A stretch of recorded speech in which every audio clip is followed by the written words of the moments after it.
안녕하세요, 다이어입니다. 제가 이 영상을 도대체 몇 번을 찍고 있는지 모르겠어요. 처음이라 그러니까 진짜 힘드네요. 너무 못하는 것 같고, 이거를 한 번에 찍으려고 생각하다 보니까 계속 말 버벅거리고 막 이러더라고요. 그래서 지금은 우선은 한 번에 찍되 제가 버벅거리는 건 좀 자르면서 해보려고 해요. 그래서 다소 이제 영상이 매끄럽지 않아도 이해해 주시기 바랍니다.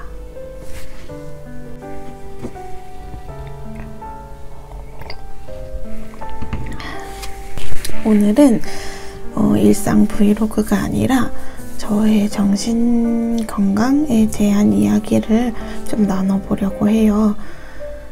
저는 지금 진단명은 양극성 정동장애이고 불안장애도 같이 갖고 있는 것 같습니다. 우선 제가 정신과를 가게 된 이유는 가장 큰 건 자살 사고죠. 네. 이제 감정이 우울하기도 하고 이제 화도 많이 내고 짜증도 많이 내고 이랬는데, 그런 거는 그냥 저는 제 성격이라고 생각을 했어요. 워낙 짜증을 잘 내서 감정 기복이 심한 편이라.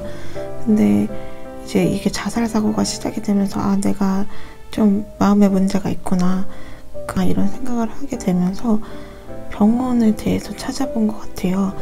근데 다른 거기 커뮤니티 상에서 사람들이 별거 아니라고, 그냥 감기 걸린 사람이 병원 가는 것처럼 이제 좀 그런 증상이 있는 사람들이 그냥 병원 가는 거라고 라는 글을 보고, 그래 그게 뭐가 어렵나, 내가 자살이라는 생각을 할 때까지 왔는데 그 병원 가는 게 뭐가 대수겠어 라고 생각하면서 가게 됐던 것 같아요. 그래서 저는 아까 말씀드린 것처럼 매일 화를 냈고, 근데도 매일 울었고, 또 짜증도 정말 많이 냈고, 몇 달 동안 우울감도 지속되고 그랬었던 것 같아요. 그래서 동네 병원을 가게 됐는데, 이제 MMPI 검사라던가 아니면 베개 우울척도 검사 이런 것들을 하시더라고요. 그래서 결과적으로 우울 점수는 좀 높게 나왔어요. 근데 이제 MMPI 검사에서 조울이나 불안의 점수도 꽤 높게 나왔더라고요. 그래서 아무튼 동네 병원에서는 그런 식의 불안이나 우울증의 진단을 받고 이제 약을 먹어볼 수 있겠냐라고 하셔서 약 먹을 수 있다, 나을 수만 있다면 먹어보겠다 해서 약을 복용을 하게 됐죠. 그래서 그 뒤로 약을 계속 먹고 잘 지내는가 싶었는데 공황 증상이 오기 시작했어요. 조금 스트레스 받는 상황이 생기면 이명이 들리면서 약간 정신을 못 차리고 쓰러지는 것 같은 느낌이 들기도 하거나 숨도 잘 못 쉬고 그랬었죠. 그래서 이게 뭐냐 병원 가서 했더니 공황장애라고 하더라고요. 그래서 이게 공황장애였구나 라는 생각을 하는 순간 또 자살 사고가 시작이 되더라고요. 그래서 동네 병원에서도 이제는 입원을 권유를 하면서 입원하는 게 어떻겠냐라고 하셔서 제가 입원에 대한 걸 또 막 찾아봤어요. 근데 제가 알고 있던 그 언덕 위에 하얀 집 그런 병원이 아니더라고요. 그래서 대학병원에도 있다고 하길래 뭐지? 내가 생각하는 정신병원은 약간 언덕 위에 하얀 집, 진짜 그런 시설로 생긴 그냥 약간 폐쇄된 곳? 그런 곳을 생각을 했는데 대학병원에도 그런 곳이 있다고? 이러면서 대학병원에 대한 후기들을 막 찾아봤는데 진짜 아닌 거예요. 그냥 아파서 입원한 사람들의 병실인 거예요. 그래서 너무 신기하다 이러면서 이제 병원을 가야겠다라는 생각이 들기는 했죠.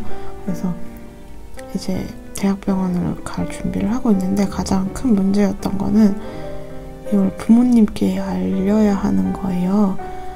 제가 사회생활을 하고 있기는 했지만 그래도 부모님 집에 있다 보니 뭐 친구네서 막 며칠 동안 자고 옵니다. 이거는 안 되잖아요. 그래서 며칠이 될지 몇 달이 될지도 모르는 상황이고 그래서 부모님께 알려야 되는 시기였는데 이제 그 전에 이제 어느 날 언니가 저한테 갑자기 다가오면서 나 사실 너 가방에 있는 약봉투를 봤어 라고 하더라고요. 그래서 이러다가 그냥 얘가 좀 어디 아픈가? 이런 생각을 하면서 봤는데 거기 병원에 이제 정신의학과가 써져 있었던 거죠. 그래서 얘가 많이 힘들구나 아프구나 이런 생각을 했었대요. 그래서 그 얘기를 해주더라고요. 그래서 언니한테는 들켰고 이제 부모님이 남았는데 어떻게 해야 될지 너무 고민이 되더라고요. 왜냐면 저희 부모님은 제가 이거를 이야기를 했을 때 제가 원하는 대답을 해줄 분들이 아니셨고 그러다 보니까 제가 상처가 될 것 같아서 이야기하기가 꺼려지더라고요. 그래서 너무 고민이 많았는데 이제 언니는 이야기를 해야 된다라고 하더라고요.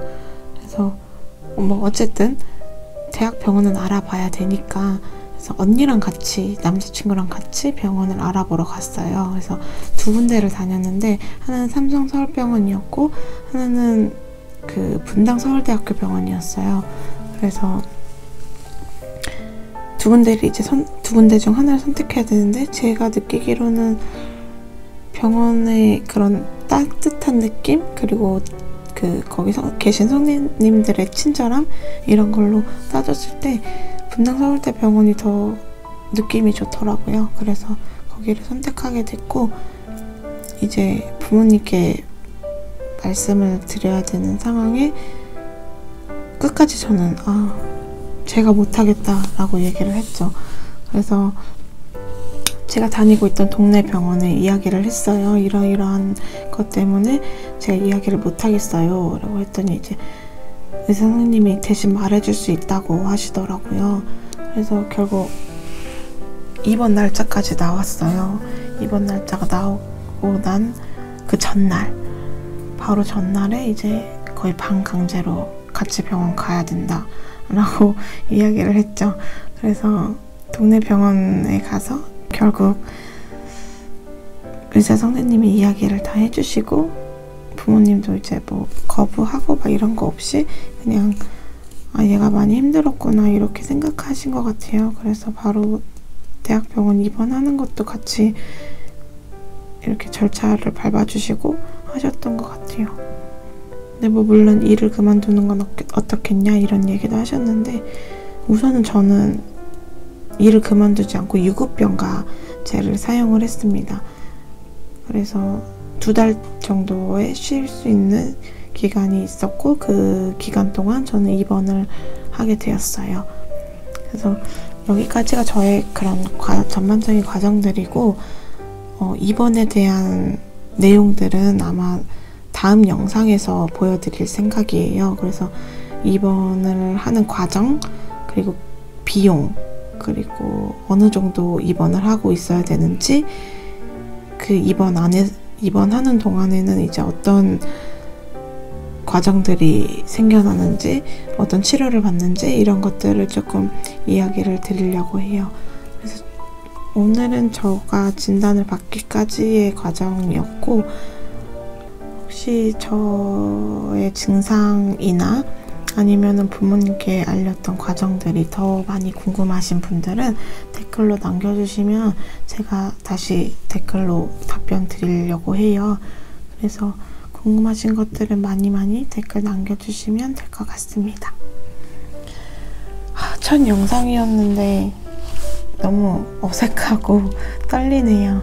그래서 아마 다음 영상은 좀 더 말을 잘할 수 있었으면 좋겠습니다.